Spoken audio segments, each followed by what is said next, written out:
Hi friends, bridal ப்ளவுஸ்லாம் இந்த லீஃபை நீங்கள் try பண்ணிங்கன்னா ரொம்பவே கிராண்டாக தெரியும். ஸோ இந்த லீஃப் எப்படி போடுறதுன்னு பார்த்தலாமா? இந்த லீஃபை வந்து நான் பிரிண்ட்ரெஸ்ட் ஆப்லேருந்து டவுன்லோட் பண்ணி ட்ரேஸ் பண்ணியிருக்கிறேன். ட்ரேஸ் பண்ணிவிட்டு திலகம் ஷேப்பில் வந்து நான் ட்ரா பண்ணியிருக்கிறேன் சென்டரில். இந்த பாதி ஹாஃப்லேருந்து நான் ஸ்டிச் பண்ணிட்டு வரேன். இந்த லீஃப் எந்த அளவுக்கு வந்து பீடு பிடிக்குமோ அந்த அளவுக்கு வந்து நான் பீடு இன்சர்ட் பண்ணி ஒரு ஸ்டிச் லாக் ஸ்டிச் போட்டு திருப்பியும் அதை மேலே எடுத்துகிட்டு போயிட்டு ஸ்டிச் லாக் ஸ்டிச் கொடுத்து பீட் லோட் பண்ணி ஸ்டிச் பண்ணிகிட்ருக்கேன்.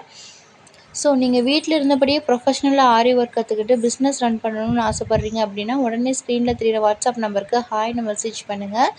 இந்த மாதிரி bead loading, flower loading, embossed loading எல்லாம் கொடுக்குறீங்கன்னா கண்டிப்பாக மைக்ரோ கட் பீட் யூஸ் பண்ணி ஸ்டிச் பண்ணுங்கள். ஸோ இது நீங்கள் யூஸ் பண்ணுறதுனால உங்களுக்கு எந்த ஒரு கேப்ஸுமே தெரியாது.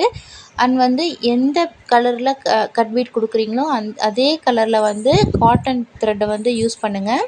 இப்போ பாருங்கள், நான் ஸ்டிச் பண்ணி முடிச்சிட்டேன். ஸோ பாதியாக பிரித்து போடுங்க. இப்போ நம்ம எண்ணாட் போட்டு கம்ப்ளீட் பண்ணிக்கலாம்.